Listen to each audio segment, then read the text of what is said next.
Bueno, pues nuevamente, muchas gracias por esta reunión de amigos en este caso, para leer. Ya estaremos platicando de otros temas en otras reuniones. Y pues como comentamos a lo largo de la semana, el día de hoy vamos a platicar de uno de los libros que han tenido mayor influencia en el tema del control de plagas, en el tema de los plaguicidas, de plaguicidas del día a día, de nuestra forma de pensar en el tema de el control de plagas. Y para ello, pues déjenme darles una pequeña introducción muy rápida de quién era Rachel Carson, o Raquel Carson, que es la autora del libro de hoy, que es La Primavera Silenciosa. Rachel Carson fue bióloga, pero lo que llama la atención es que ella quiere estudiar una carrera de relaciones letras. Ahí como que ya llevaba un poquito la, el interés o el gusto por la escritura, siempre le gustó escribir, pero también le gustó mucho la biología y pues biología. De hecho, su especialización fue la limnología, y más específicamente después se metió mucho a estudiar temas del océano, del mar. De hecho, sus tres primeros libros, los que tenemos noticias, están relacionados con el mar. Uno de ellos fue premiado, uno de ellos aquí también lo tengo, es, ya está un poco viejito, El mar que nos rodea. Este es otro también de Rachel Carson. Tiene otra temática, que también es muy ameno, y de hecho es una trilogía que ella escribió, que es y otro que confieso que no he leído, pero cuando tenga oportunidad seguramente lo podría hacer. Se llama Los límites del mar y bajo el viento oceánico. Es una trilogía muy famosa también de ella. El segundo, este que me mostré, también ganó un premio antes de que escribiera el de La Primavera Silenciosa. Y también tiene otro muy pequeñito, que es una especie de ensayo, que para mí es muy, muy ilustrativo, que yo creo que todos deberíamos leerlo, porque sí, bueno, porque se llama El sentido del asombro, y habla un poco de cómo generar esa curiosidad y ese interés por la naturaleza en los niños. Y miren, aquí he tomado una parte de ese libro que les quiero leer muy rápidamente, que dice: si un niño mantiene vivo su sentido del asombro, necesita la compañía de un adulto con quien compartirlo, descubriendo con él la alegría, entusiasmo y misterio del mundo en que vivimos. Es una guía porque ella también, pues le gustaba mucho salir a explorar y ver la naturaleza, caminar en el bosque, amaba la naturaleza. Ya hablando del libro, pues ya le hemos comentado, fue un parteaguas del libro La Primera Silenciosa, fue un parteaguas en el concepto o la visión de lo que es el uso sobre todo de plaguicidas y por supuesto lo relacionado con el control de insectos en general, también incluso hablando del área agrícola, aunque también hablo mucho del tema del DDT y de otro tipo de plaguicidas. De hecho, a raíz de ese libro fue que surgieron instituciones, por ejemplo, la EPA, en la que generó un poquito la inquietud de eh, la creación de la EPA, la Agencia de Protección Ambiental, a raíz un poco de toda esta inquietud que hubo a partir de la aparición de este libro. Y pues obviamente toda la revisión que existía respecto a Estados Unidos, y después obviamente fue a nivel mundial, de lo que implicaba tener los plaguicidas o su regulación, sus autorizaciones, su uso, etcétera. Como hemos comentado y lo vamos a ver en la parte que vamos a leer, y ya no negaba totalmente el uso de los plaguicidas, más bien ella lo que pedía es que se cuidara, se capacitara, que se organizaran mejor las formas en que se regularan, se organizaran las formas en que los plaguicidas deberían usarse de tal manera, de una manera indiscriminada. Y obviamente pues, surgieron también varias personas que hablaban en contra. Rachel Carson realmente movió muchas cosas, Y déjenme leerles dos comentarios que se publicaron que cuestionaban un poco el trabajo de Rachel Carson. Por ejemplo, en el Chemical Engineering News publicaron este texto, bueno, es una parte de lo que publicó. De Rachel Carson presenta los hechos con precisión en su mayor parte, para llegar a conclusiones injustificadas e ignora los beneficios de los plaguicidas. O, por ejemplo, Pat Brinkley, de la Asociación Nacional de Químicos Agrícolas en Estados Unidos, comenta, cualquier daño causado por el uso de plaguicidas se compensa en gran medida por el bien que hace.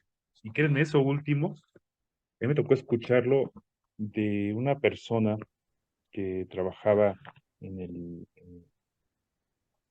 en la Secretaría de Salud aquí en México, que decía exactamente eso, en las épocas en las que todavía se usaba el DDT en México. Y platicando con esta persona, le decía, bueno, oye, ¿por qué se utiliza todavía? Es que, ¿sabes cuántas vidas estamos salvando?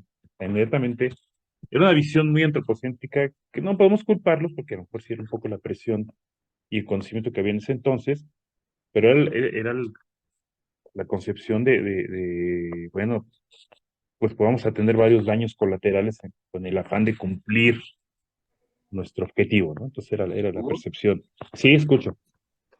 Sí, me recuerda ¿Qué año fue esto? ¿Qué año fue? La publicación del libro 1963. Ah, claro. Calza porque en los años 60 ocurrió algo en la agricultura llamado la Revolución Verde, que de verde tenía bien poco, porque en realidad fue como partiendo el uso de los agroquímicos y, claro, se complementaba con lo que dices tú, de que, es que los beneficios que va a traer el sistema, por ejemplo, alimentario, van a ser mejores, pero al final, entre el 60 y el 80 y 90 quizás, hubo una masificación de los pesticidas y pesticidas que no eran para nada saludables. En pro decían de una mejor producción, etcétera, pero puede que, claro, como por las fechas, por las épocas, lo saqué por ahí, que quizás está dentro en el periodo de esa revolución verde. Sí, bueno, es que, pues como siempre se dice, ¿no? Cuando uno analiza la historia, hay que también checar el contexto en el cual se dieron las cosas. Vamos a recordar que mediados del siglo pasado todavía, pues fue un boom de la generación de los plaguicidas sintéticos porque era una gran maravilla. El DDT realmente se veía como una bala mágica porque por su toxicidad, pues se decía que no había un daño aparentemente al ser humano, eh, y que, bueno, acababa con muchos de los aspectos o de los problemas de salud a través, obviamente, de la eliminación de los insectos, los mosquitos, por ejemplo, eh, y que con esto era uno de los mejores remedios para evitar este tipo de problemas, de estas enfermedades transmitidas por mosquitos, sobre todo, que era sobre lo que utilizaba mucho el DT. Incluso, seguramente habrán visto algunas imágenes que incluso también a muchas personas se les aplicaba DDT en el cuerpo para eliminar eh, los piojos, por ejemplo. Porque, bueno, según esto era aparentemente inofensivo. Ya después, bueno, Rachel Carson se encargó de develar algunos de los aspectos que ella pudo investigar. Veía que, bueno, no es que fuera tan noble. Y es que también Rachel Carson lo que tuvo es que empezó a ver fuera de la caja y empezó a visualizar lo que pasaba en la naturaleza, en los alrededores, también, no solamente enfocado solamente al humano. Entonces, si quieren, vamos a empezar. Digo, decidí que fueran dos capítulos porque son dos capítulos, los primeros, muy, pero muy cortitos. De hecho, es el uno y el dos, entonces, más que nada introductorios al libro. Unos cortitos, hay otros más largos, que después podemos retomar, pero que nos da un poco la idea de la razón de la publicación de este libro. Entonces, si les parece bien, arrancamos. ¿Mm? Pues, este es el capítulo uno, que se titula Fábula para el de mañana. Había una vez una ciudad en el corazón de Norteamérica donde toda existencia parecía vivir en armonía con lo que le rodeaba. La ciudad estaba enclavada en el centro Hablando de... de un tablero de ajedrez de prósperas granjas, con campos de cereales y huertos donde, en primavera, blancas nubes de flores sobresalían por encima de los verdes campos. En otoño, las encinas, los arces y los abedules ponían el incendio de sus colores que flameaban y titilaban a través de un fondo de pinares. Entonces, los zorros ladraban en las colinas y los ciervos cruzaban silenciosamente los campos, medio ocultos por las nieblas de las mañanas otoñales. A lo largo de las carreteras, el laurel, el viburno y el helder, con grandes helechos y las flores silvestres, deleitaban el ojo del viajero la mayor parte del año. Incluso en invierno, los bordes de los caminos eran lugares de gran belleza, donde incontables pájaros acudían a comerse las moras y las bayas, y en los sembrados el rastrojo sobresalía de entre la nieve. La comarca era famosa por la abundancia y variedad de sus pájaros, y cuando la riada de las aves migratorias se derramaba sobre ella en primavera y en otoño, la gente llegaba desde grandes distancias para contemplarla. Otros iban a pescar en los arroyos que fluían, claros y fríos, de las montañas y que ofrecían sombreados remansos en que nadaba la trucha. Eso sucedió en remotos días. Hace muchos años, cuando los primeros habitantes edificaron sus casas, cavaron sus pozos y construyeron sus graneros. Entonces, un extraño agostamiento se extendió por la comarca. Todo empezó a cambiar. Algún maleficio se había adueñado del lugar. Misteriosas enfermedades destruyeron las aves de corral. Los ovinos y las cabras enflaquecieron y murieron. Por todas partes se extendió una sombra de muerte. Los campesinos hablaron de muchos males que aquejaban a sus familias. En la ciudad, los médicos se encontraron más y más confusos por nuevas clases de afecciones que aparecían entre sus pacientes. Hubo muchas muertes repentinas e inexplicables, no solo entre adultos, sino incluso entre los niños que, de pronto, eran atacados por el mal mientras jugaban y morían a las pocas horas. Se produjo una extraña inquietud.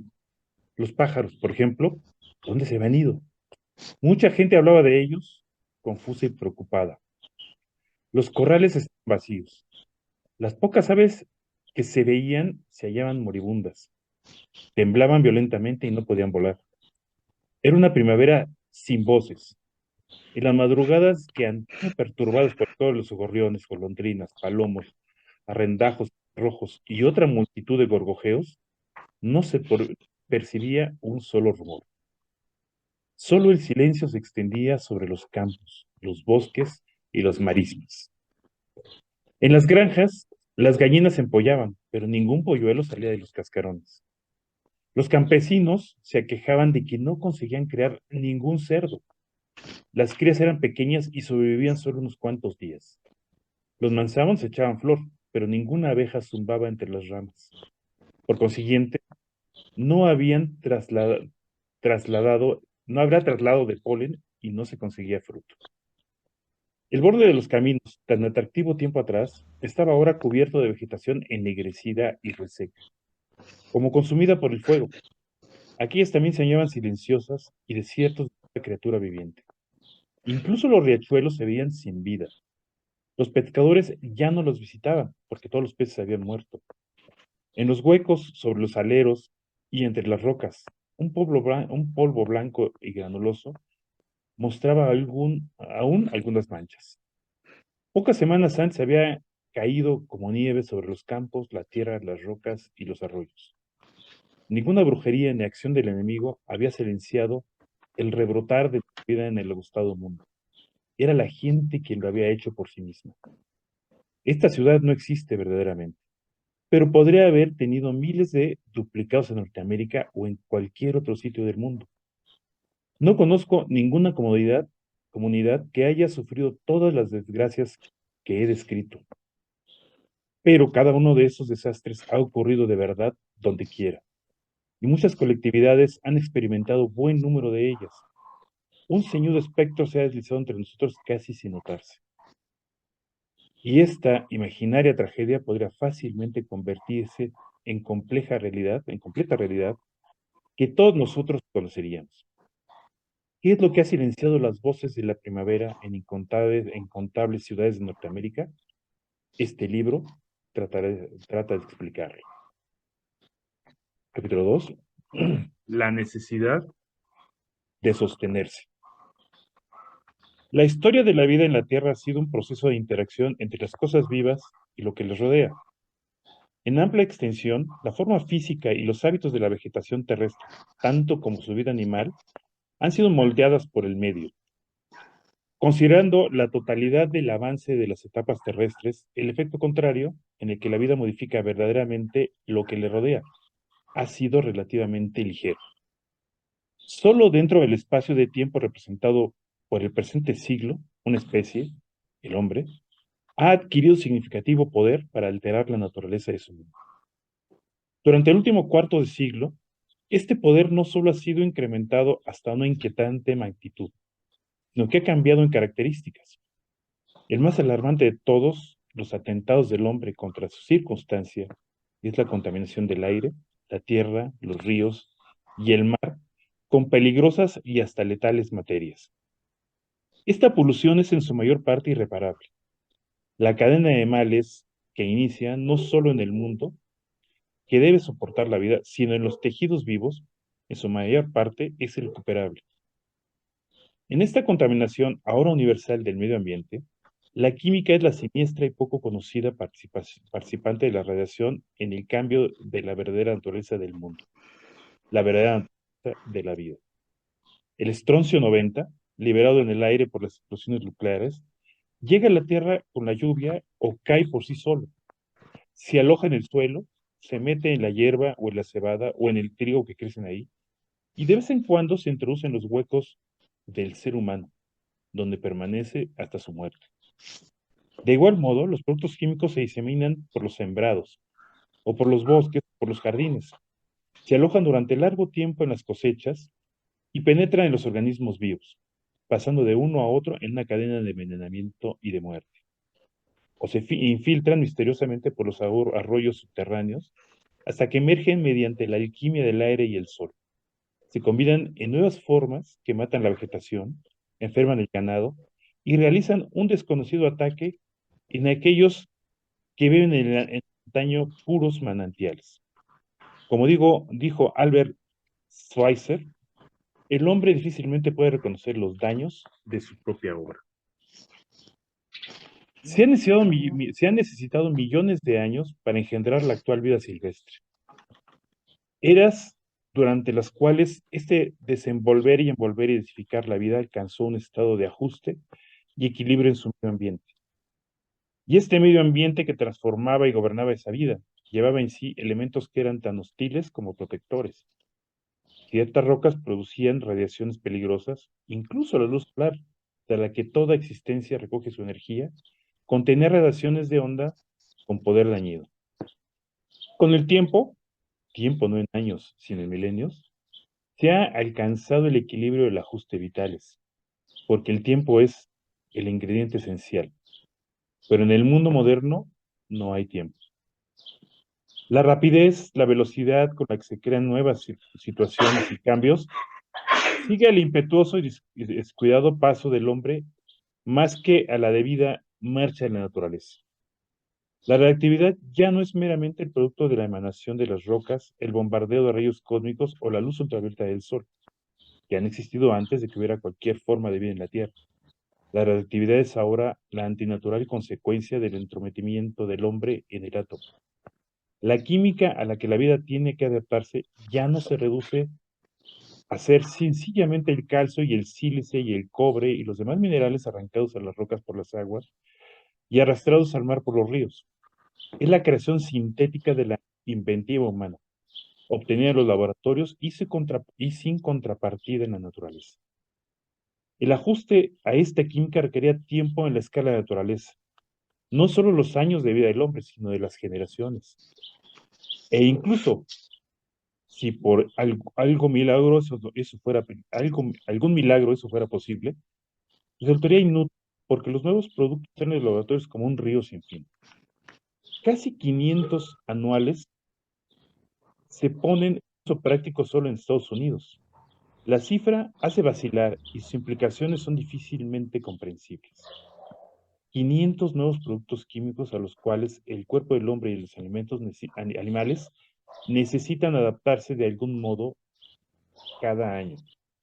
Productos totalmente fuera de los límites del experimento biológico. Entre ellos figuran muchos que se emplean en la guerra del hombre contra la naturaleza.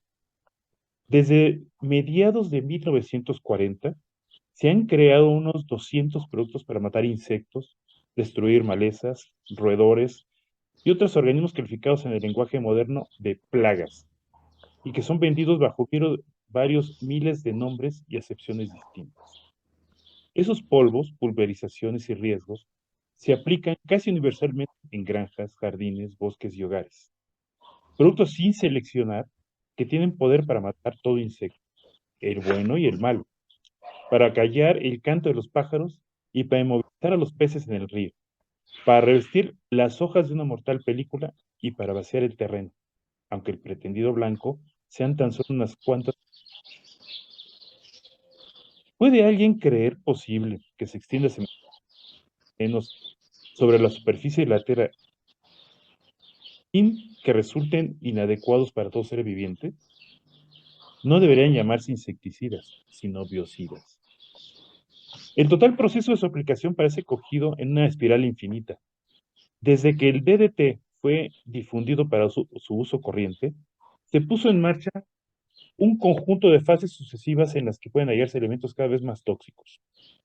Esto ha sido así porque los insectos, ante reivindicación de la teoría de Darwin acerca de la supervivencia para la adaptación, han producido razas superiores inmunes a los insecticidas especiales. De ahí que tengan que emplearse otros más mortíferos, y después otros y otros. Y ha sucedido así también porque, por razones que se explican después, los insectos nocivos siguen con frecuencia una expansión o resurgimiento. Después de la rociadura, en número mayor que antes. De ese modo, la guerra química nunca se gana, y toda vida resulta captada en su violenta contradicción. Parejo con la posibilidad de la extinción de la especie humana por la guerra atómica, el problema central de nuestra época se presenta por consiguiente con la contaminación del medio ambiente total del hombre por medio de tales sustancias de increíble potencia dañina. Sustancias que, acumuladas en los tejidos de plantas y animales e incluso penetrando en las células germinales, puede alterar o descubrir o destruir los mismos gérmenes hereditarios de los que depende el porvenir de la especie. Algunos podrán ser arquitectos de nuestro futuro dirigiendo la mirada hacia una época en la que será posible alterar de propósito el germen humano, pero ahora podrían hacerse así por inadvertencia, por exceso de química, como las radiaciones proporcionando transformaciones genéticas. Es una ironía pensar que el hombre pueda determinar su propio futuro mediante algo tan aparentemente trivial como la elección de una pulverización insecticida. Se corre ese riesgo. ¿Por qué? Los historiadores futuros quizás no comprendan nuestro desviado sentido de la proporción. Como pueden los seres inteligentes tratar de dominar unas cuantas especies molestas por todo, que contamine todo lo que les rodea y les atraiga la amenaza de un mal e incluso la muerte de su propia especie. Y sin embargo, eso es precisamente lo que hemos hecho. Lo hemos hecho, no obstante, por razones que se derrumban en cuanto las examinamos. Nos han dicho que el enorme uso de plaguicidas es necesario para la producción agrícola, pero nuestro problema real no es la superproducción. Nuestras granjas, a pesar de las medidas para disminuir terrenos de producción y para pagar a los agricultores para que no producen, han tenido tan asombro exceso cosechas que el contribuyente norteamericano pagó en 1972 más de 1 millar de millones para sostener el costo del programa de almacenaje del excedente de alimentos. Sobre esto vamos a platicar un poquito más adelante sobre el problema que hay a la fecha con respecto a la producción de alimentos y cómo se comenta que si bien en México y en el mundo, en realidad, a nivel global, se producen suficientes alimentos para dar, valga la expresión, gran parte de la población, tenemos que toda la población, en realidad pues, todos vemos que hay muchas personas que no tienen alimentos. Vaya, que tenemos por ahí un poco de venta por ahí. Benito, creo que tu audio está activado. Ahí está. Bueno, no, y bueno, estaba bien el sonido de las aves. Pues. Entonces sí es cierto, pues, en realidad se producen alimentos suficientes para toda la población mundial, pero lamentablemente, eh, pues hay mucha gente que se queda sin comer y en cambio hay un desperdicio impresionante realmente de alimentos. Ese son los principales problemas y en los que de cierta forma a esto se refiere aquí, ¿no? Y bueno, aquí habla de que, y la situación se sostiene cuando una rama del Departamento de Agricultura trata de reducir la producción, mientras en otros estados, como se hizo en 1958, se cree generalmente que la reducción de hectáreas de cultivo bajo la dirección del Banco Agrícola estimulará el interés por el uso de productos químicos para obtener la máxima producción de la tierra dedicada a la siembra. Todo esto viene a colación para decir que no hay problema con los insectos ni necesidad de vigilancia. Yo opino más bien que la vigilancia debe adaptarse a la realidad, no a las situaciones imaginarias, y que los métodos empleados tienen que ser tales que no destruyan a nosotros al mismo tiempo, que no destruyan a nosotros al mismo tiempo que a los insectos. El problema cuya solución se busca ha traído a tal vía el desastre en su agitación que representa digno acompañamiento a nuestro moderno sistema de vida. Mucho antes de en la era en que apareció el hombre, los insectos habitaban la Tierra, un grupo de seres extraordinariamente variado y adaptable a cualquier circunstancia. En el curso del tiempo, desde el advenimiento del hombre, un pequeño porcentaje de más de medio millón de especies de insectos entraron en conflicto con el género humano de dos maneras principales: como competidores de los productos alimenticios y como portadores de enfermedades. Los insectos productores de males en el ser humano se convierten en importantes cuando las muchedumbres se agolpan, especialmente en condiciones de bajo nivel de salubridad, como en tiempo de natural desastre de la guerra o en situaciones de extrema miseria y de pauperización. Entonces, la represión de algunos grupos se hace necesaria. Sin embargo, es un hecho palpable que dentro de poco veremos que el método de represión química en forma masiva tiene solo éxito limitado y que también amenaza con empeorar las verdaderas condiciones que se intentan resolver. Bajo condiciones de agricultura primaria, el campesino tiene pocos problemas de insectos. Estos crecen en la infestación de los cultivos, en entrega de inmensas extensiones de terreno a una sola cosecha. Este sistema prepara los peldaños para una producción masiva de colonias de insectos específicos. Los cultivadores de una sola clase de producto no se lucran de los principios por medio de los cuales trabaja la naturaleza. Se trata de una agricultura como puede concebirla un ingeniero. La naturaleza ha introducido gran variedad en el paisaje, pero el hombre ha desplegado verdadera pasión por simplificar. De este modo deshace el edificio de divisiones y de equilibrio en el que la naturaleza contiene en sus límites a las especies. Una división natural importante es la de la reducción hasta el número deseable de cada especie. Es obvio, por consiguiente, que el insecto que vive en el trigo puede elevar su colonia a niveles muy superiores en una granja dedicada a trigales que en una en la que el trigo se alterna con otros cultivos a los que el insecto no está adaptado. Lo mismo sucede en otros casos. Hace una generación o más, las ciudades de extensas áreas de los Estados Unidos alineaban en sus calles nobles olmos. Ahora, la belleza que fue creada esperanzadamente se ve amenazada de la más completa destrucción, pues la enfermedad se abate sobre estos árboles, extendida por un coleóptero que hubiera tenido solo limitada oportunidad de reproducirse en gran escala si los olmos hubieran sido árboles diseminados en un plantío de variedades diversas. Otro factor en el moderno problema de los insectos es uno que debe ser enfocado contra el panorama de la historia humana geológica: el despliegue de millares de diferentes clases de organismos desde su punto de vista de nacimiento para invadir nuevos territorios. Esta migración por el ancho mundo ha sido estudiada y escrita gráficamente por el ecólogo británico Charles Helton, en un reciente libro, La ecología de las invasiones. Durante el periodo Cretáceo, hace varios cientos de miles de millones de años, los mares cortaron muchos puentes entre continentes y los seres vivos se encontraban confinados en lo que Helton llama colosales reservas de naturalezas separadas.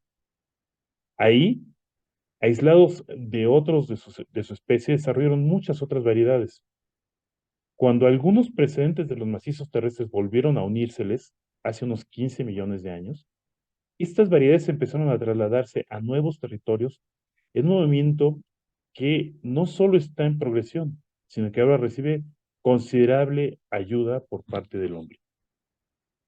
La importación de plantas es el primordial agente en la moderna propagación de especies, porque los animales han ido casi invariablemente donde las plantas, siendo la cuarentena una innovación relativamente reciente y no del todo efectiva. Solo la Oficina de Introducción de Plantas de los Estados Unidos ha dado entrada a casi 200.000 especies y variedades de plantas procedentes del mundo entero. Aproximadamente la mitad de los 180 mayores enemigos de los vegetales de Norteamérica son importados de fuera, y la mayor parte de esos insectos llegaron como adherencia en las plantas. El nuevo territorio fuera del alcance de la mano moderada de los naturales adversarios que mantienen en inferioridad su número en tierra nativa, una planta o un animal invasores son capaces de convertirse en tremendamente abundantes. Así pues, no es por accidente por lo que nuestros más perturbadores insectos han introducido esas variedades. Estas invasiones, tanto las producidas naturalmente como las debidas a la ayuda humana, tienen aspecto de continuar indefinidamente. La cuarentena y las campañas químicas masivas son solo maneras carísimas de perder tiempo.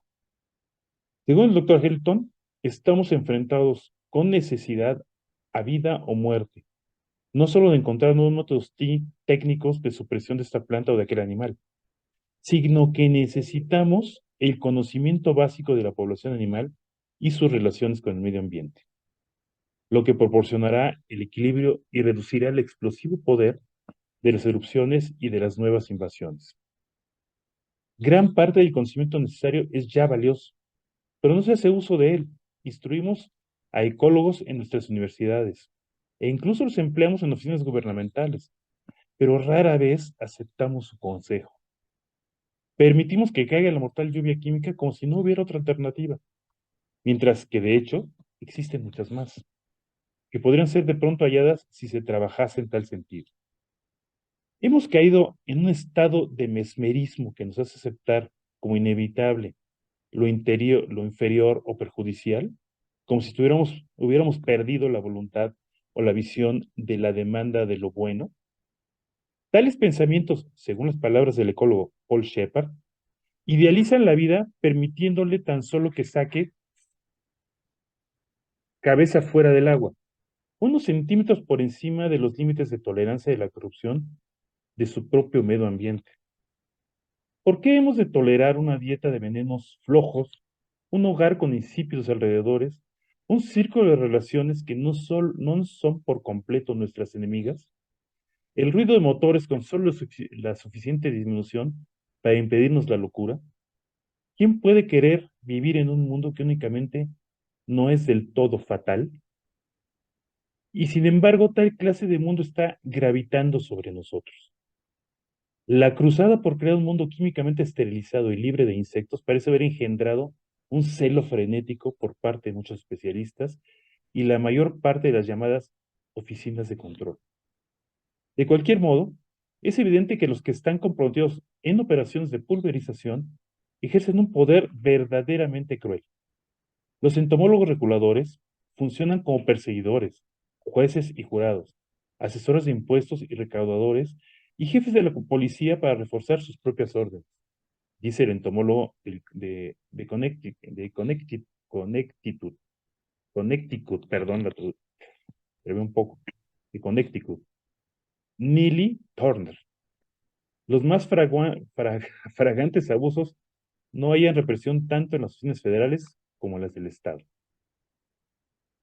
No es mi propósito que los insecticidas químicos deban ser descartados siempre.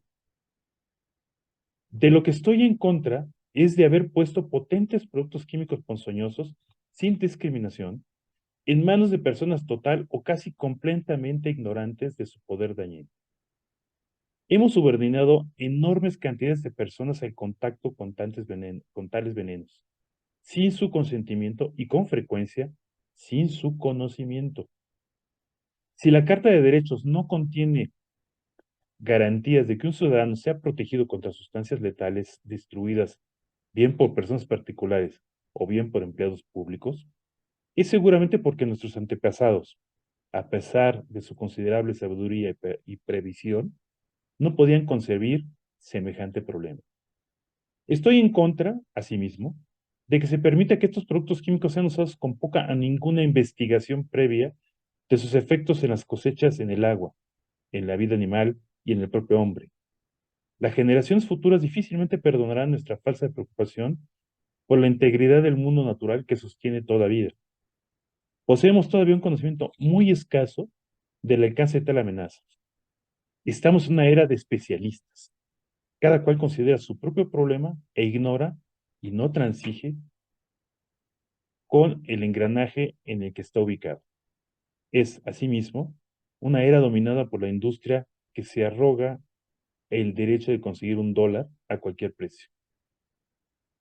Cuando el público protesta, enfrentado con alguna clara evidencia de estragos resultantes de las aplicaciones plaguicidas, se le suministran píldoras tranquilizantes de medias verdades. Necesitamos urgentemente que se ponga fin a tan falsas seguridades, al caramelo que envuelve hechos impaladiables. Es al público a quien se debe pedir que asuma los riesgos que comportan los insecticidas. El público debe decidir si desea continuar por el actual camino y solo puede decidirlo cuando esté en plena posesión de los hechos. Con palabras de Jan Rostam, la obligación de sufrir nos da el derecho de conocer. Bueno, con eso cerramos los capítulos. ¿Qué les ha parecido? Un pensamiento muy levantador, ¿no? Por parte de ella. Y fíjate, el único delito de los insectos es atentar contra la propiedad privada y las leyes que defienden a dicha propiedad.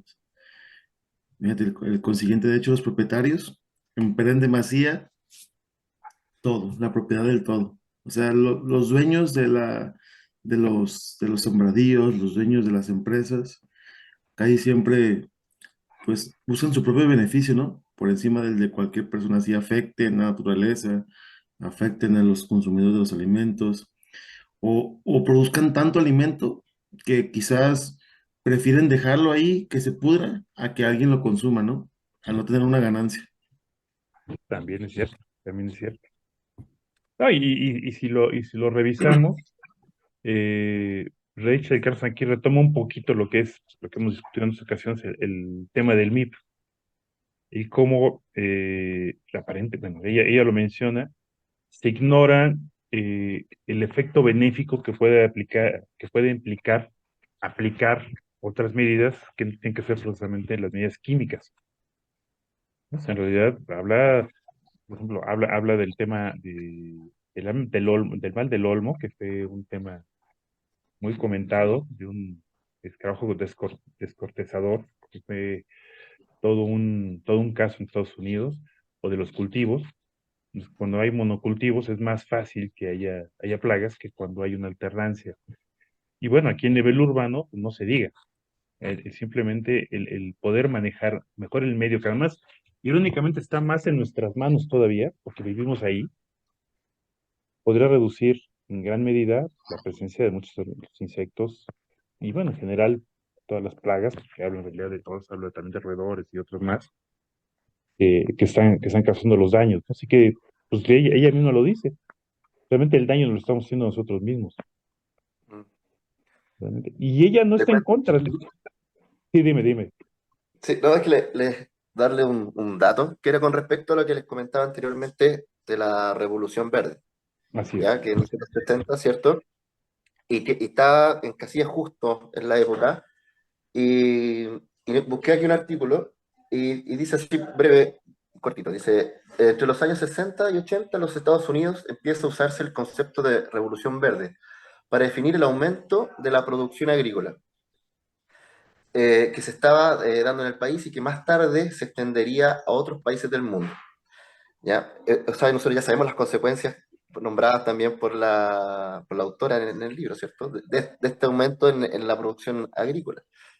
Y el causante de esta revolución fue el agrónomo Norman Borlaug, creo que se dirá el apellido, que paradójicamente es un Nobel ganó el Nobel por la reducción del hambre en el mundo. Es, es- es- es llamativo, ¿cierto?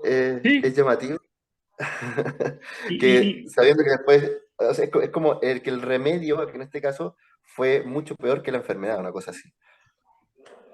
así es. No, y yo creo que como en muchas ocasiones eh, se toman ideas precisamente como estas, las que nos comparte Rachel Carson, de una manera negativa. No es la primera vez, no será ni la última tampoco. Pero aquí el tema es que se modifiquen, digamos, las intenciones realmente del mensaje. Eh, Hablábamos también hace días sobre precisamente el mensaje que nos transmite Rachel Carson y cómo incluso por el otro lado, grupos ecologistas lo han manipulado también de otra manera, en realidad en los dos extremos, ¿no? Por un lado, quienes les interesa mantener sus propios intereses y enfocar justamente el control de plagas plaguicidas, como también recordé en un artículo que leíamos hace tiempo, Heller, en el que él recriminaba el hecho de que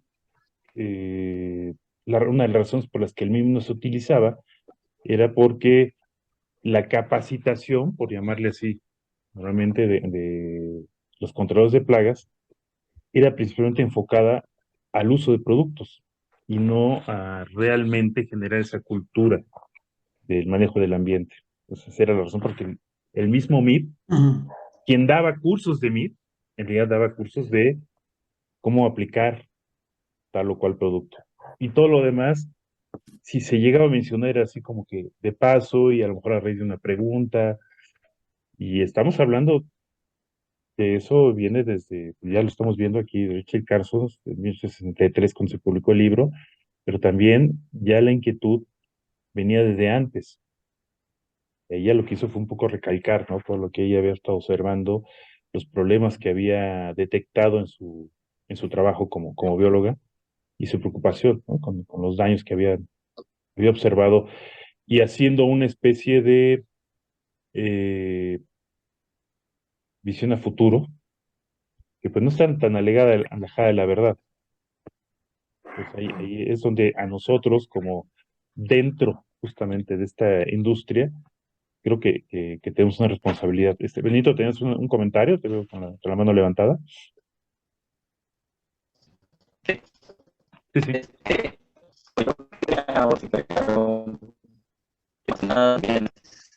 Ay, creo que el sonido creo que no se escucha bien.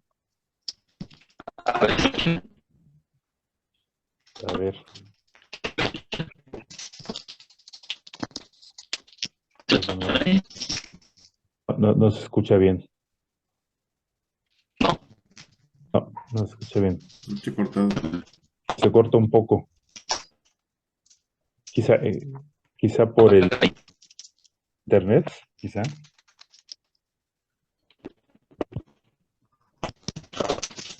Por ahí A sí ver, parece. a ver. No. O quieres, lo comento aquí en el chat. ¿Sabes qué sería importante? La regulación de la venta de químicos, porque agroquímicos aquí paso por una calle de la ciudad del centro y quien sea puede acceder a ellos.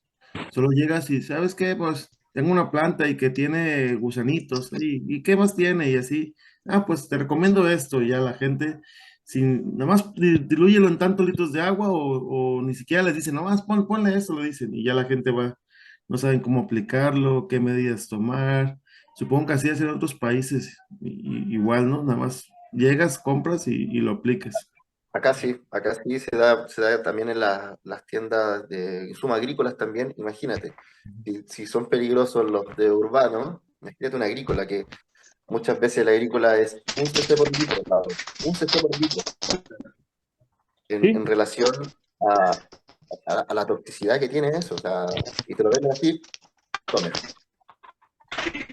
sí, sí, sí. No, de hecho, también hace días platicamos de un documental Espérame. que se hizo aquí en México, que se llamaba Plaguicidas y Huicholes. Y, y bueno, obviamente yo siento que el documental queda un poco corto y además lo deja muy en el aire el problema. Pero lo que yo podría decir también importante de ese documental, y a ver si lo pueden ver algún día, es que el gran problema es que pues sí, se habla mucho de las etiquetas de los productos y que se especifique muy bien cuáles son las precauciones. Digo, ya estamos hablando de una época posterior a esta publicación del libro, en la que pues ya en teoría ya se cuida más lo que debe ser una etiqueta, la información que debe estar ahí. Pero ¿qué haces cuando esta etiqueta está en español y le entregas a personas? Ya olvídense de que no sabe leer, ni siquiera habla español. Entonces, aplican como se les ocurre. Y ahí en ese documental pone en evidencia cómo tiene un efecto muy negativo en la salud de esa población, ¿no? Jorge, ¿quieres comentar algo? Eh, eh, eh, eh, eh, eh, eh. Según entiendo, los insectos que son plaga son insectos que también usualmente son presa. Ujú. Sin Pasan embargo, sus- sin embargo, cuando nosotros aplicamos grandes cantidades de plaguicidas para matar el insecto presa, también estamos matando, si es un insecto depredador, también estamos matando el insecto depredador. Y entre Ujú. menos depredadores hay, más insectos presa va a haber. Eh, entonces nosotros mismos estamos contribuyendo y ayudando a las plagas a su proliferación futura. Es cierto, o sea, en realidad nos estamos olvidando también un poco de la pregunta de Chicago, de que todos, cada uno, incluyendo nosotros como humanos, somos parte de todo un entorno, de un sistema como tal. Y obviamente los organismos que viven con nosotros, ya sea nativos, o que nosotros mismos hayamos introducido, que también lo menciona ella, pues somos los causantes de que estén aquí, pues al momento de supuestamente y de una manera no cuidada, pretendamos reducir su población, estamos afectando a todos los demás que se rodean también. Entonces es un círculo vicioso en realidad el tratar de contarlo. De hecho, hay mucho de lo que se comenta de eso. Hay un libro que se publicó hace tiempo también ya, en el que se revisan muchas de las actualizaciones sobre esto. Es que la primera cienciosa revisada, que podemos traducirlo así, que varios autores revisan un poquito los efectos también de esta publicación y lo que ha sucedido. Y vemos que, a pesar de lo que Rachel Carson explica en su libro, poco se ha hecho en realidad a la fecha, ¿no? Estamos hablando de 2023, poco se ha hecho para cambiar esa perspectiva. Pero tú, Jorge, lo Hugo, comentas, ¿sí? Ah, perdón, escucho. eh, Sí, sí, sí, no, es justamente de que yo sí conozco o alguien, por lo menos, que sí ha tratado de hacer algo ah, qué en bien. contra de esto. De hecho, te lo voy a recomendar. Es un libro que se llama La revolución de una brisna de paja, ¿ya? Es de Masanobu Fukuoka, se llama La revolución de una Ah, brisna de paja. Es de Masanobu Fukuoka, ok. ¿ya? Japonés, ¿ya? Ya lo anoté. Sí, mira, es muy interesante. Lo leí en su momento cuando estudiaba, y habla de algo llamado cero labranza. Es como de hecho, ni meter en ningún tipo de tracción al suelo para los cultivos, o sea, nada. De hecho, les puedo leer un parte lo tenía acá, una Por parte favor. de la introducción. Sí, sí, por favor.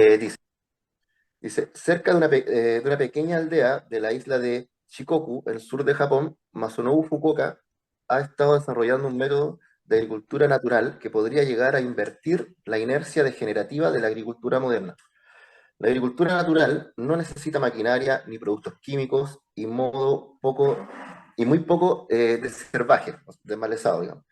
El señor Fukuoka no labra el suelo, ni utiliza compost, no tiene el agua en sus campos de arroz a lo largo de la estación de crecimiento, tal como lo han hecho durante siglos los cultivadores de arroz en Oriente. O sea, no inunda, como lo clásico que uno cree, pero no lo hace. Así todo Ajá. tiene buenas producciones.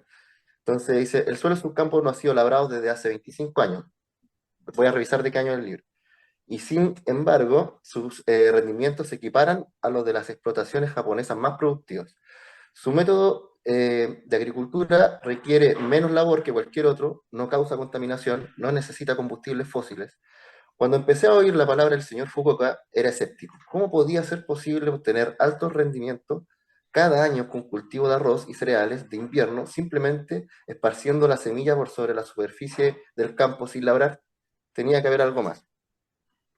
Se los dejo ahí como un muy buen complemento a la conversación de hoy, este libro del señor Fukuoka, del año 78. Bien, y bueno, apenas unos 15 años después que Richard Carson, que es poco tiempo, en realidad.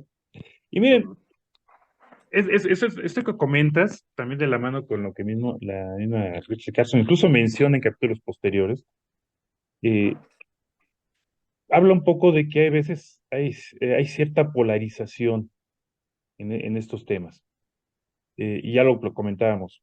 Se habla de que no se utilicen, bueno, que sí, el no utilizar a veces ciertas sustancias químicas, como decir, abandonar los medicamentos, que sería algo fatal, pero también utilizarlos de manera más sustentable. Y bueno, como la misma Richard Carson menciona, digo, obviamente, nuevamente vamos a ponernos en el contexto en el que este libro fue escrito, todavía aún no había las regulaciones que hoy tenemos. De hecho, como mencionábamos, y un poco eh, adelantando una de las preguntas que había hecho Jorge antes de que empezáramos a la lectura, ¿qué ocurría antes? Pues antes no había tanta regulación, sino que se producían productos químicos a diestra y siniestra y todo era aplicado en beneficio de la eliminación de los bichos, ¿no? Eso era lo que hacía.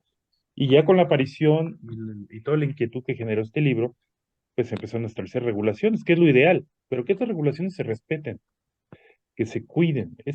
Mira, aquí podemos entrar en discusiones como la que hay recientemente sobre el tema de los productos transgénicos, que hay gente que se rasga las vestiduras por ellos y que dice que no deberían utilizarse, cuando no se dan cuenta de que comen ADN todo el tiempo.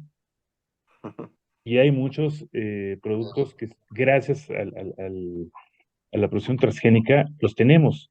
El problema aquí es no tanto la producción transgénica, y esta es una opinión tan personal, si la compartan. Yo creo que esta investigación es muy buena, digamos, es realmente de lo mejor, pero por supuesto, como el caso de los plaguicidas, tiene que regularse, porque a veces el problema no es tanto el que exista, sino el que no se regule, no se controla la forma de comercializarlo, de divulgarlo, de difundirlo.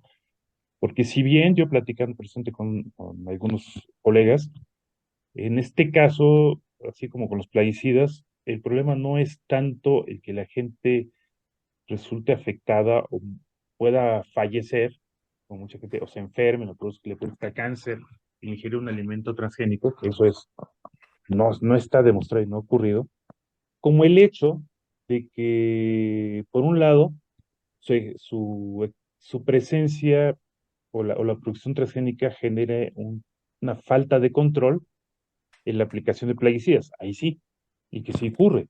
O también genere un secuestro en cierta forma del productor, que estamos hablando ya más bien de un aspecto social.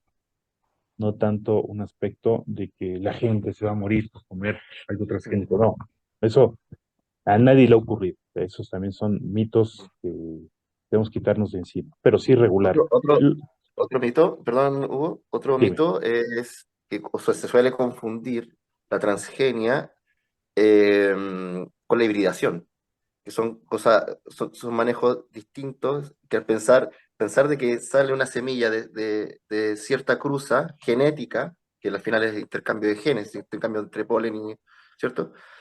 Eso no es transgenia, o sea, eso es hibridación. Eso entonces, lo tienden a confundir mucha gente. ¿Por qué? Porque, bueno, me tocó trabajar con híbridos, entonces decían, oh, tú haces transgénico. No, en la práctica no, porque es solamente forzar una polinización, pero no es Que, modificación de género. bueno, al final de cuentas terminan en lo mismo. A Sí, lo mejor el método, lo que cambia es el método, digámoslo así. claro, Y por supuesto ahora con el desarrollo de la ingeniería genética, pues obviamente el método tiene que ser mucho más rápido que la hibridación, de que tienes que esperar varias generaciones para obtener un resultado.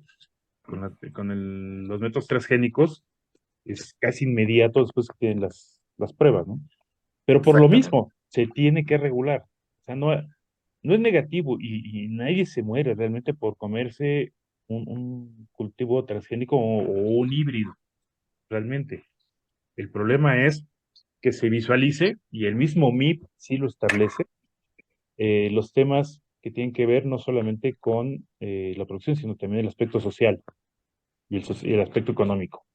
Y ahí tenemos que meternos a otros temas, ¿no? En el tema de los plaguicidas es lo mismo, o sea, no es no utilizarlos, sino utilizar los correctos de la manera correcta, en las dosis correctas, y en el sentido estricto cuando son una parte de un programa, de un sistema, y no el programa.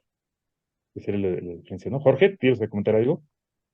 Eh, con esta cuestión de los cultivos, yo opino que es parte, no sé, desconocimiento, ignorancia de la gente Ujú. sobre los propios cultivos. Esta gente se plantea en su mente que los cultivos no transgénicos son orgánicos, sin darse cuenta que realmente estos cultivos han sido manipulados por los seres humanos por miles de años. No son lo que usualmente eran, no son, entre comillas, orgánicos. Eh, entonces, yo creo que no están en contra de, de lo transgénico, sino de lo rápido que se hace. Y puede ser un poco también miedo.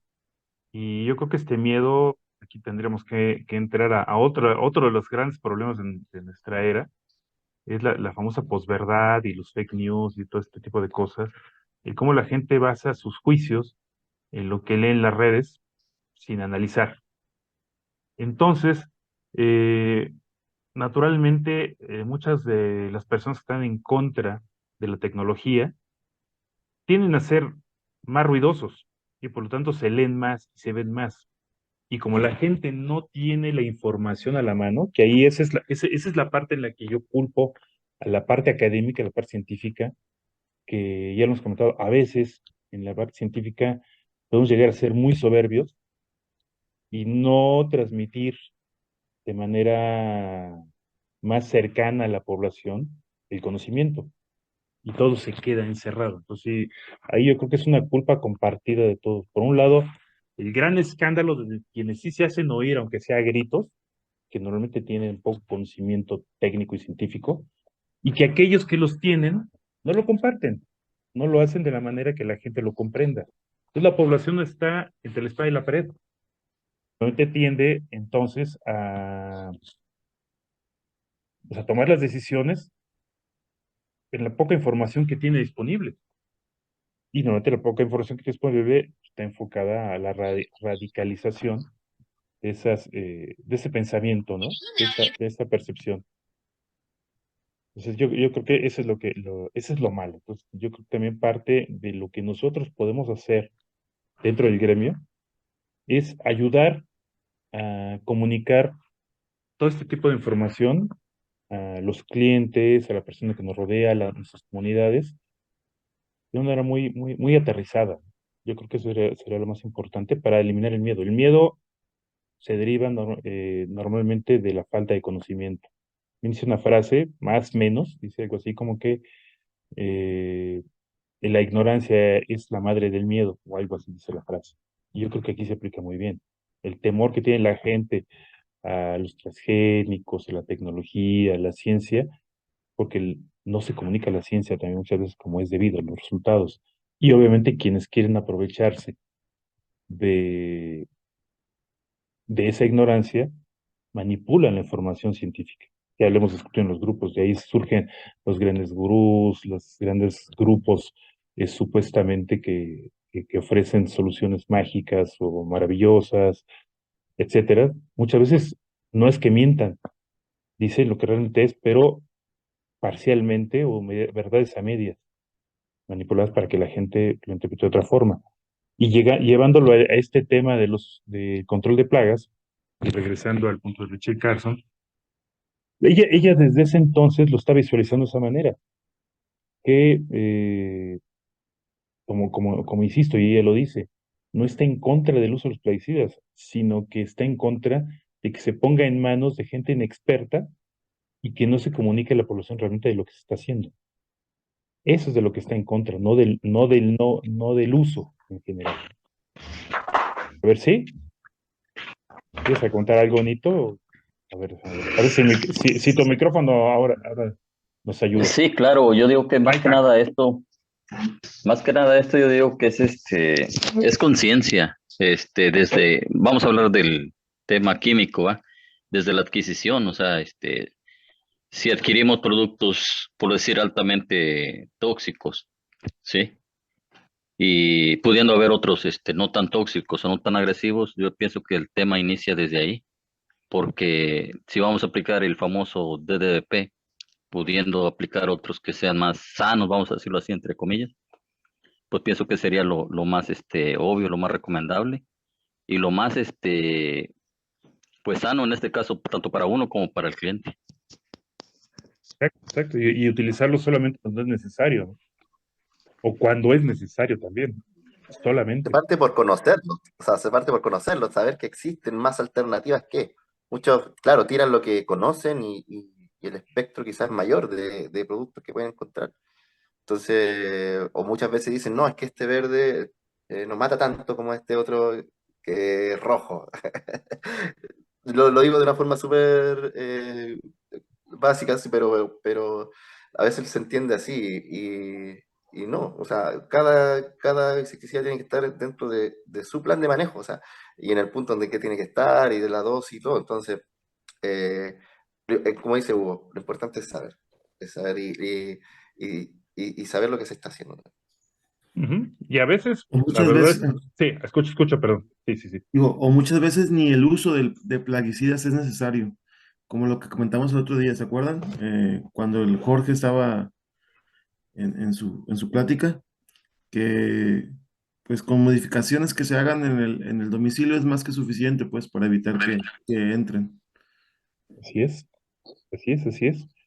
Y de hecho, también varias semanas antes platicábamos de que eh, había situaciones en las que casas, una pegada a la otra, estaba infestada de cucarachas y la de al lado no tenía nada.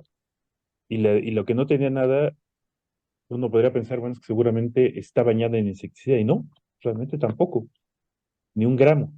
Entonces, ¿qué es lo que está El sucediendo? problema, ¿Cuál es la diferencia? A ver, escucha, Jorge. el Es, problema es cuando esa casa que tiene cucarachas aplica plaguicidas. Entonces, eso es lo que yo siempre trato de explicarle a mis clientes. No, si va a haber una aplicación de plaguicida, déjenlas en mis manos. No mm, utilicen ninguna bomba mágica, no utilicen nada por el estilo, porque eso puede empeorar el problema y puede que veas muchas cucarachas, entre comillas, muertas y dejes de ver una que otra, pero se le van a pasar a tu vecino y tu vecino va a hacer lo mismo y se te va a volver a pasar a ti. Entonces va a ser una infestación crónica que nunca se va a acabar. Eh, Entonces, así es. Durante el COVID, acá en Nueva York, yo que manejo alrededor de unos 5.000 apartamentos, durante el COVID muchos apartamentos en Nueva York estuvieron vacíos porque la gente se moría o simplemente se iba para la Florida. No veían que valía la pena rentar un apartamento tan caro y habían demasiados apartamentos vacíos.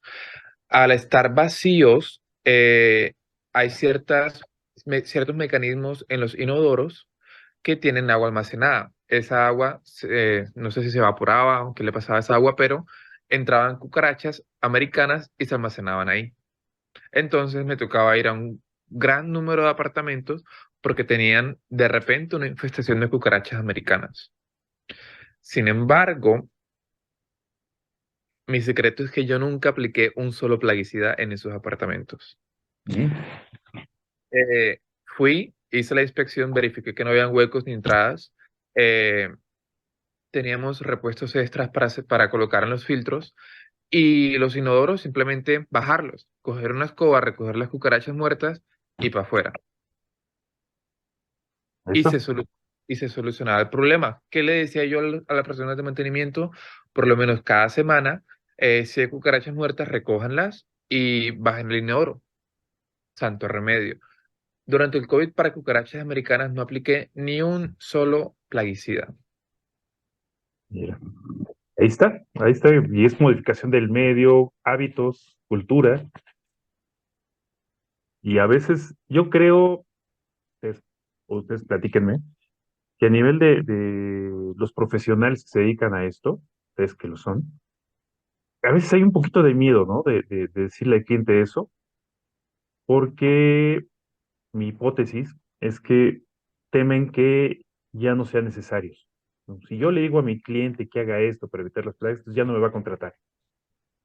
Pues a veces siento que hay un temor por parte de muchas personas que se dedican a esto por tomar ese tipo de medidas, ¿no? A mí me lo dijeron en un podcast que yo acabé de hacer. Ujú. eh, que bueno, y si entonces de verdad si eliminamos las cucarachas desde un solo tratamiento y el tratamiento puede durar funcionando hasta por 6 meses, entonces vamos a perder dinero. Si nuestro negocio es aplicar plaguicidas, pues sí, vamos a perder dinero. Pero si nosotros somos controladores profesionales de plagas, nos van a llamar, así sea para consultoría. Ujú. ¿Qué sería lo ideal?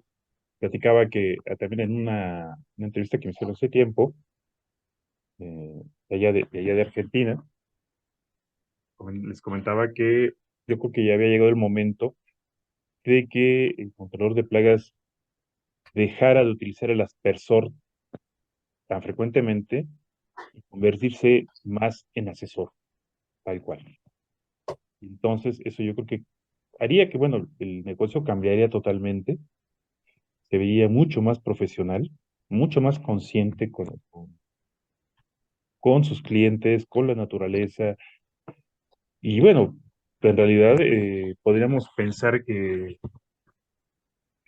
sería difícil que fuera aceptado de esa manera tan rápidamente por el cliente, porque el cliente mismo también está acostumbrado a que si llama a un fumigador, controlador de plagas, profesionalmente, como le queramos llamar, o como le llaman en Brasil, de deslizadores, eh, pues esperan que se aplique, que llegue y aplique algo, que llegue con su aspersora o con la nebulizadora y aplique algo.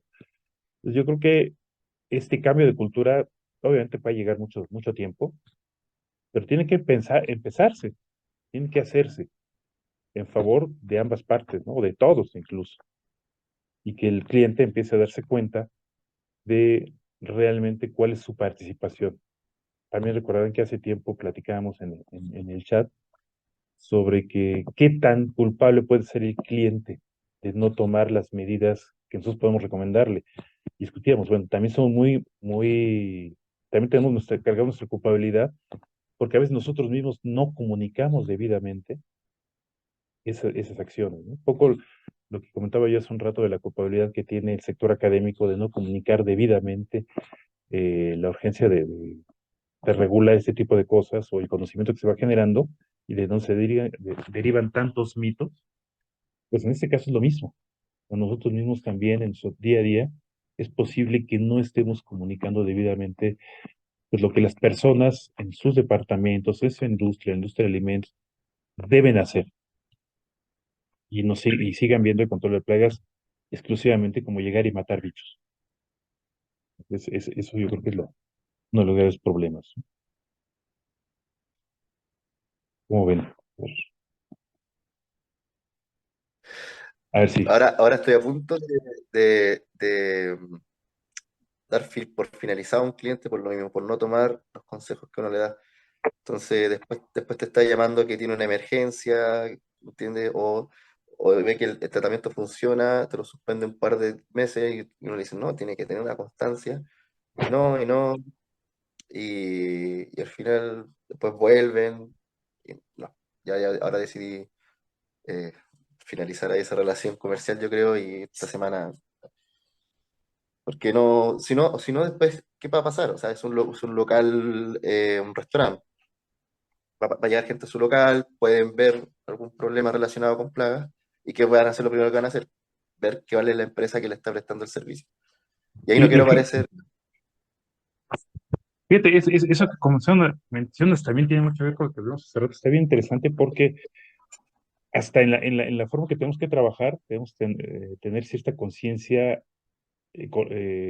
ambiental y social. Porque muchos dirán, no, pero ¿cómo yo voy a dejar de trabajar con un cliente que me está pagando? Bueno, pero así no coincide con un principio que tú tienes, con una mentalidad, una ideología que tú tienes en el tema de ser sustentable en el trabajo, pues estás traicionando un poco a ti mismo, ¿no? Te están pagando, pero a ver, sí, Jorge. Bueno, tenía dos restaurantes. La verdad es que a mí no me gustan esos restaurantes. No es my cup of tea. Eh, yo tenía dos restaurantes latinos, dominicanos, acá en Nueva York. Y yo les explicaba, pues, que tocaba hacer reparaciones en el lugar. Les tocaba, tenían que dejarme dar tiempo para, si iba a fumigar, tenían que darme tiempo. Y cuando yo dijera que no, que ya no era necesario fumigar, sino que me podía pasar la inspección, no había problema. O sea, si de pronto entraba el personal a las 7 de la mañana, pero ya casi no había problema, pues yo podía llegar simplemente, inspeccionar, y si en cualquier caso dado, encontraba que tocaba hacer un tratamiento muy grande, venir después de ciertas horas. Ujú. Cuando el restaurante estuvo en buena forma, yo llegaba y hacía mi inspección y había cierto personal que empezaba, míralo, el fumigador no está fumigando. Así tal cual. Sí, Tal cual. Y, es la imagen que tiene la gente.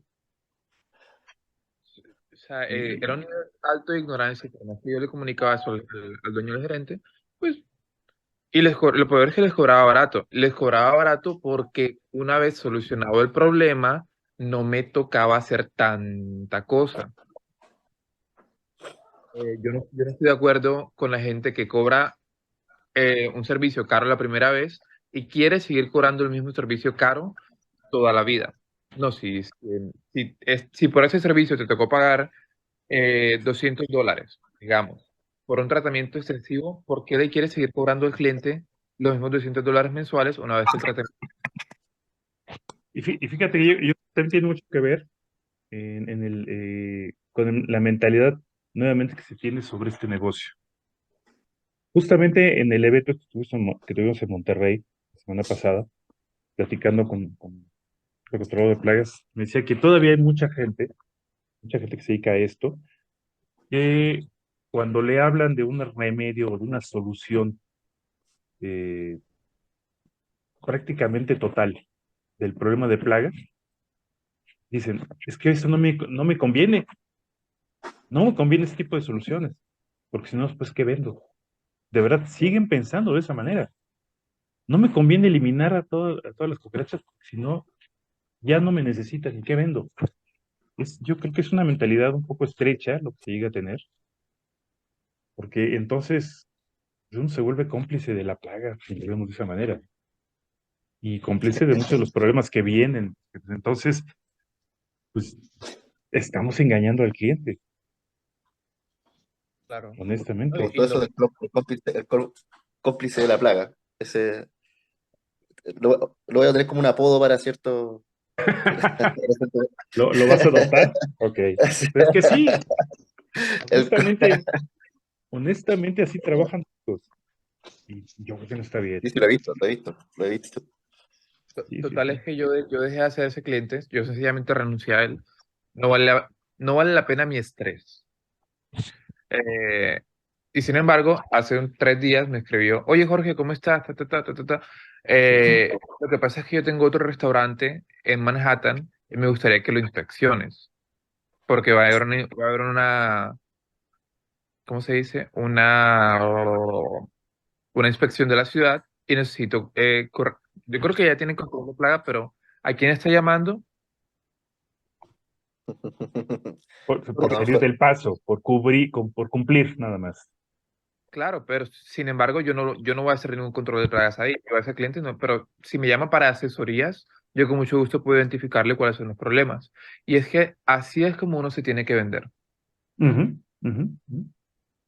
El detalle es, y creo que dices la palabra clave, ¿no? Saber vender el servicio, incluyendo la asesoría, y no por el camino fácil. Pero obviamente, bueno, salir de la zona de confort, de solo llegar y aplicar, que además trae como consecuencia, y lo hemos platicado muchas veces, el famoso mito de la pérdida de clientes por precio, que obviamente si llegan 5 empresas, 5 personas dedicadas a control de plagas con un mismo cliente, ofreciendo exactamente lo mismo, que es solamente aplicar plaguicidas, pues obviamente el resultado es que el cliente los va a ver iguales y va a elegirle que le cobre más barato, simplemente, ¿no? Todos son lo mismo Claro. y todos. Entonces, Y si pierdes un cliente por el precio, pues vale, pero si pierdes un cliente por calidad, no importa qué tan bajo coloques el precio, el cliente no lo va a tomar. y es parte de la responsabilidad el realmente darle al cliente una solución, no simular que se le da una solución. Porque si Claro, estamos pero cobrando, porque en cualquier lugar, si tú estás cobrando por algo que no es una solución, en cualquier lado eso es corrupción. y sabes, está bien interesante esta conversación de hoy, sobre todo con lo de la primavera silenciosa, porque concuerdo con lo que dice la autora. No es no usar plaguicidas, sino saber cómo usarlo y qué consecuencias tiene el usarlo. Como Ujú, ustedes saben, no es que yo sea enemigo de las piretroides, pero sí me gusta que la gente sepa qué va a pasar si lo usan. No te ujú. digo, no lo uses, no uses de mandúa, pero ten en cuenta que tal vez te va a tocar hacer más tratamientos o tal vez el cliente va a ver más cucarachas. Comunícaselo. No dejes todo en la nube. Bueno, ahí hubo un patrocinio, no es cierto. No, pero es cierto, o sea, en realidad, ¿cuántos evalúan realmente lo que se está haciendo? El por qué, se preguntan el por qué estoy aplicando lo que estoy aplicando y qué puedo hacer para reducir mis aplicaciones. Lo mismo. Eso es lo más importante, ¿no? Que el análisis de causa-efecto prácticamente nadie lo hace. Y eso yo creo que es relevante para poder cambiar la perspectiva del control de plagas, bueno, en este caso plagas urbanos, pero yo creo que en todos los ámbitos, tanto el pecuario, el agrícola, etcétera, debería considerarse así. Realmente ser más analítico, menos químico-céntrico, llamémoslo así, y sobre todo más No solamente responsable. incluso, incluso si tú vas a dedicarte a aplicar plaguicidas, hazlo de manera consciente. Yo veo que Ujú, mucha gente en el primer tratamiento coloca la dosis completa y cada vez que va, coloca la dosis completa. No tienen en cuenta que el insecticida no se degrada completamente, por eso existen dosis de mantenimiento. Como por ejemplo, aquí en Estados Unidos existe un termiticida a base de fipronil que se llama Termidor ujú. al 9%. No sé no sé qué tal porcentaje esté en Chile o en México, pero se supone que el Termidor a dosis completa puede durar hasta 6 meses para reaplicación. Ya si tú vas y haces un tratamiento mensual y quieres aplicar Termidor, tiene que ser 6 veces la cantidad de eso, porque de todas formas el insecticida no se va a desaparecer. Si tú vas y aplicas la dosis completa cada visita que vas, digamos, haces unas 4 visitas por año, estás cometiendo algo peligroso. Pero fíjate que ahí estamos nuevamente cayendo al tema, un poco el tema de centrarnos demasiado en el producto que estamos aplicando. Tomando una referencia sobre lo que comentas de control de termitas, recordemos que hasta hace no mucho el producto de elección, el clordano, y que además permitía un intervalo de reaplicaciones larguísimo, mucho tiempo, porque era muy persistente en el suelo. Y ¿Cuál, perdón? el clordano, yo creo El que, grupo, bueno, es yo del creo que grupo precisamente 28. por tu generación, yo creo que ya no te tocó, pero era el boom, era de elección. Digo, hay muchas marcas, por supuesto. Pero, pero ese grupo que era, grupo 28. No recuerdo el número, no recuerdo ahora el número, pero bueno, pues sí, sí, a ver si me das tiempo. Bueno, si quieres, lo reviso otra vez. Estás hablando de la clasificación, ¿no? No recuerdo el número, déjame ver. Bueno, lo buscamos en un rato. La verdad es que honestamente no recuerdo ahora en qué grupo es. Pero aquí, mira, el tema es que precisamente el hecho de que un plaguicida sea tan persistente también es negativo.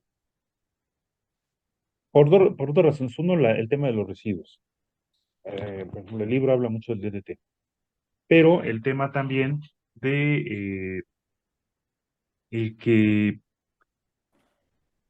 se dependa tanto en la llamada residualidad, que es algo que todo el mundo pregunta realmente, que si la residualidad es qué tanto tiempo puede garantizarme presente el plaguicida. En realidad, creo que es nuevamente depender demasiado del plaguicida. Es que por cuánto tiempo me va a proteger, ¿no? Entonces, ¿qué vas a hacer más? O sea, ¿qué otra cosa vas a hacer? No solamente pensar en el plaguicida, sino ya vas a aplicarlo tú, sino qué más tengo que considerar para evitar que la plaga esté presente.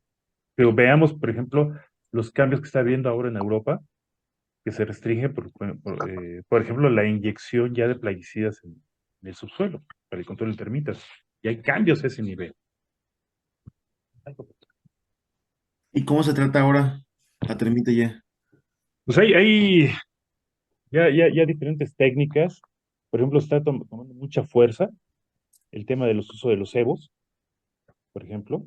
Obviamente, el, de la mano de esto, todas las medidas estructurales que tienen que ver con, de preferencia, cuando uno tiene oportunidad de participar antes de que se construya la edificación, el La humedad. evitar la humedad, el uso de madera, incluso de algunas maderas resistentes a las termitas. Además, obviamente, ya después de cuando ya esté el problema, poder utilizar los cebos, por ejemplo, que ¿Qué están tan tomando cierto mucha fuerza. que hay Ajá. maderas que no les entra a la termita? Sí, sí hay. Sí, sí hay algunas que son resistentes a las termitas, aunque las termitas no les gustan tanto. De hecho, podríamos hacer después otra sesión. Como la Por madera de ahí. cedro. De hecho, a ver, déjenme, los voy a El compartir. Ahora, encino, déjenme ver. la parota. Yo pensaba que era por lo poco poroso de la madera. O sea, que entre más porosa de la madera, más fácil se la pueden comer. Bueno, tiene ciertas preferencias y además recordemos que hay muchas especies. Al Ujú. final de cuentas, dependiendo también de otra vez la típica frase, dependiendo de la especie, es la preferencia. Pero, sí, normalmente hay ciertos tipos de maderas que no es que siempre estén a salvo del ataque de termitas, pero resisten por más tiempo, sobre todo por los ciertos tipo de condiciones. ¿Qué digo? Después hacemos tengo por ahí para estas sesiones, un libro que nos habla un poquito de esto, y podemos pasar la lectura al tema de las termitas, justamente. Una pregunta. Sí, cómo no. Eh, este señor, el, el Austin Frischman, estaba en Ujú. una cuestión que estaba diciendo. Yo iba pasando por una ladera y yo vi que esas casas de allá iban a tener termitas, solo por su ubicación geológica. ¿Qué Bueno, tan cierto es que uno puede predecir esas cosas? mira, esto yo creo que tiene un poquito de presdigitación, como vieron, de magia. Yo conozco a Freshman de hace muchos años. Bueno, no es que me conozca a mí, sino que él es muy conocido desde hace muchos años por medio mundo también. Y tiene experiencia, eso es innegable. Y pues seguramente él ya considero, bueno, está en esas laderas, pero yo ya sé qué tipo de construcción o cómo se hace la construcción de ese lugar. Ya conozco las condiciones, conozco también las condiciones hídricas, cómo se hace el abastecimiento de agua, cuáles son el tipo de termitas que hay en la zona. Entonces, no es tanto que adivine, o sea, lo único que está haciendo es juntando piezas que él conoce. Lo que pasa es que él no te platica de las piezas que está tomando en cuenta, te está dando el resultado. Ok. Es, Pero es, entonces, es- él puede predecir, entonces eso sería una forma de... De hecho, eso sería bien interesante, ¿sabes? ¿Qué factores contribuyen y cómo identificarlos antes de que se forme una plaga? claro, claro, o sea, y yo creo que eso es lo importante justamente en el control de plagas, tratar de eh, predecir, pero no con magia, sino realmente con información, qué problemas puedes llegar a tener, por dónde puede ingresar, para precisamente corregirlos antes de que la plaga entre en contacto, ¿no? Una de las cosas, por ejemplo, en termitas, es ver que si hay troncos muertos, o sea, enterrados, o a veces cortan los árboles, por ejemplo, y Ajá. dejan, se le piensa que el árbol parte del suelo hacia arriba y se le olvida que abajo hay raíces, La raíz. y esas raíces quedan disponibles, y si lo hacemos en proporción, se dice que del porte de la copa es más o menos el porte del sistema radicular, o sea, si el árbol es grande y Así lo es. cortaron, quedó ahí alimento disponible y claro, o sea, si se pueden topar con este tronco, lo van a hacer. Y si hay una casa cerca, lo más probable es que también lo pueden ocupar también de alimento. Exactamente, Digo, sí, exactamente. O sea, Dice que pueden, a ver, escucho, sí. dice que pueden avanzar hasta como 100 metros, ¿no? De distancia de la colonia principal. O sea, ir moviéndose en busca de alimento. Ujú, ujú. y más incluso. A ver, mira, aquí estoy, y me puse a checar. El grupo de cual parece el clordano, sí, es obvio, es al grupo 2A de la Irak. Sí. Oh, el Cordano. ¿En el grupo 2 no estaría el fibronil también? No, ese es 2B. No entiendo. Sí, sí, el fipronil es del grupo 2B, clordano del 2A.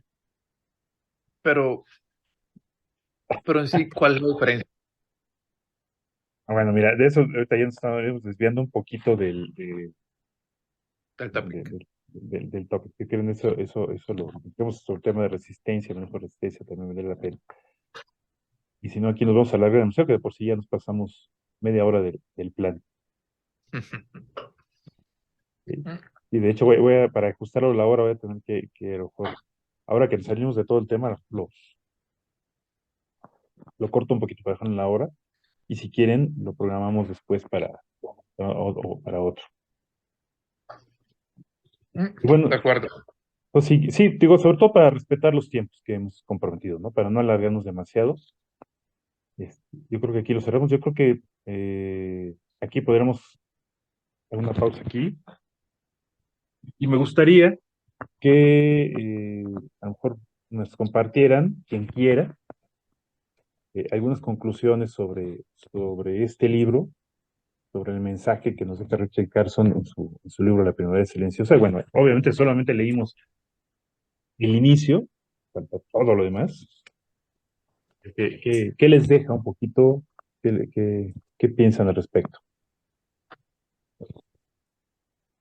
Eh, sí, me sirvió como para volver un poco también está bien saber historia, digamos, o sea, de dónde parte, saber que no todo es lo de ahora y entendiendo eso también nos puede hacer o invitar a hacer el mismo ejercicio que hizo ella de ver qué pasa de aquí en adelante, o sea, cómo teniendo esa experiencia poder proyectarnos. Jorge. Eh, el impacto que ella tuvo en la sociedad de los 60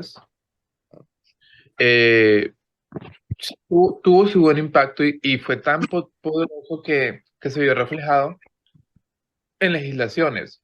Sin embargo, las personas del 2023 no están tan conscientes, supongo yo, siento yo, como cuando se reveló eso en los 60. Pero ahí se ve y se demuestra que si se invierte el tiempo en comunicarle a la gente los efectos de los plaguicidas, así sea que sean poco tóxicos, puede que se cambie o se mejore el control de plagas actual. Porque no es hay un estudio que demuestra que solamente en nuestras casas, aquí en Estados Unidos, una casa en promedio tiene alrededor de unos 107 artrópodos diferentes. Y si Imagínate. ¿Mm? No, no, sí, sigue, sigue. Tienen alrededor de unos 107 artrópodos diferentes y, y no significa que todos sean plaga. Y ni siquiera los vemos, ni siquiera nos están molestando. Están. Aplicar plaguicidas porque sí no ayuda mucho. Y eso es algo que toca cambiarlo. Puede que a mucha gente no le convenga, pero para la sostenibilidad toca hacerlo. Entonces, comunicarle al cliente.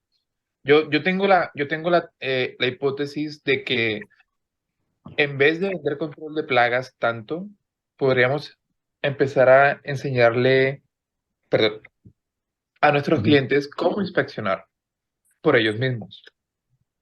¿Cierto?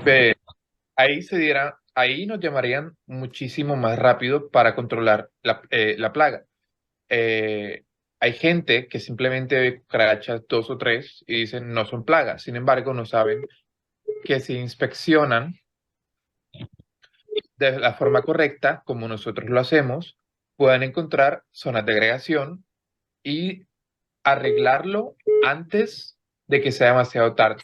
No arreglarlo por ellos mismos, pero llamar a un controlador de plagas con su buen tiempo. Y mucha gente no hace eso, mucha gente no invierte en educar al cliente porque siente que no los van a llamar después.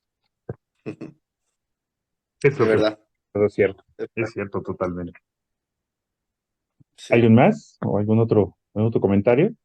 No, solamente que me llamó la atención que así como lo vemos con los plaguicidas y como que nosotros, si solamente suministramos plaguicidas, no solucionamos el problema, digamos, de raíz, lo comparo como la medicina, o sea, si realmente los médicos nos quieren sanos o no. Pues sí, se aplica, ¿no? Se aplica. Al final de cuentas, siempre hemos hecho la analogía de que el plaguicida es el medicamento de las instalaciones. Nosotros estamos atendiendo una instalación, una planta, una casa enferma. Claro, Pero pues, si cuando no vamos en el médico que se encarga nada más de recetarnos una lista de medicamentos, pues hasta nos hace dudar, ¿no? Sobre todo sobre aquellos médicos que están casualmente trabajando al lado de una farmacia. Hasta uno puede sospechar. Arre. Bueno, y pues muchísimas gracias por acá y pues seguimos platicando y seguimos leyendo ahí, si pueden, lean todo el libro, vale la pena. Y descansen también. Ay, Igualmente, Los que pueden, los que pueden. buen fin de semana, lo que queda, Bueno, muchachos, feliz día. cuídense, feliz Chao. día. Nos Adiós. vemos. Bye Chao, bye. chao.